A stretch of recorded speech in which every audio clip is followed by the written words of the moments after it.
ఇక్కడ చూడండి, ఇవన్నీ ఖరాబ్ అయిన పండ్లు. నేను ఎక్కడి నుంచి తెచ్చానంటే, మనం పండ్ల షాపుకి వెళ్తాం కదా, అక్కడ మనం అడిగితే ఇస్తారు. ఖరాబ్ అయిన పండ్లు వాళ్ళకు వేస్టే కదా, మనకు ఇవ్వమంటే ఇస్తారు. నేను అట్లనే తీసుకొచ్చిన ఇవన్నీ మనం ఏంటంటే చెట్లకు వేద్దామని తీసుకొచ్చిన. ఎప్పుడు నేను ఇట్లే బనానా అయినా ఇవైనా పండ్ల షాప్కి వెళ్ళినప్పుడు తీసుకొస్తా. ఇప్పుడు మనం ఏంటంటే ఇక వాటర్లో వేస్తున్నా చూడండి. ఇది కొంచెం కొంచెం కట్ చేసి వాటర్లో వేస్తున్నా. ఇది ఒక 4-5 రోజుల వరకు మొత్తము అయిపోతుంది అన్నట్టు. ఇదంతా పర్మెంటేషన్ అయిపోతుంది. అంటే మొత్తం ఈ పండ్లు ఏమీ కనిపించకుండా వాటర్లో కలిసిపోతాయి. లో నేను ఒక చిన్న బెల్లం ముక్క వేస్తా. ఇది మంచిగా పర్మెంటేషన్ అయిపోయినాక ఈ చెట్లకి ఇస్తే, ఇది ఒక చిన్న జగ్గు వాటర్ పోస్తే ఈ ఫ్రూట్ జ్యూస్ది ఒక 4 ప్లెయిన్ వాటర్ పోయాలి.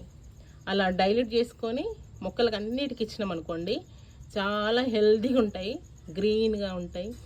ఇప్పుడు అంత ఎల్లోయిష్గా అవుతున్నాయి లీవ్స్ అని అనుకుంటాం కదా, అవి రాకుండా ఉంటాయి, బుషీగా వస్తాయి. ఇక్కడ చూడండి, కొంచెం ముక్కలుగా కట్ చేసిన. ఇప్పుడు వాటర్లో వేద్దాం.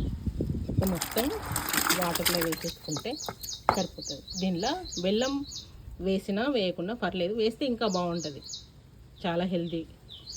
బెల్లం వేస్తే కూడా ఇలా అంతా మనం వేస్ట్తోనే కదండి, ఇదంతా పడేసేదే. ఈ పడేసే వేస్ట్ నుంచి మంచి హెల్తీ కూరగాయలు పండ్లు తినొచ్చు. మా గార్డెన్ చూస్తున్నారు కదా, చూడని వాళ్ళు చూడండి. ఇట్లాంటి టిప్స్ అన్నీ నేను చెప్తూ ఉంటా. నా ఛానల్ను ఫాలో అవ్వండి. రూపాయి ఖర్చు లేకుండా గార్డెన్ పెంచుదాం. ఎలా పెంచాలో నేను టిప్స్ చెప్తూ ఉంటా.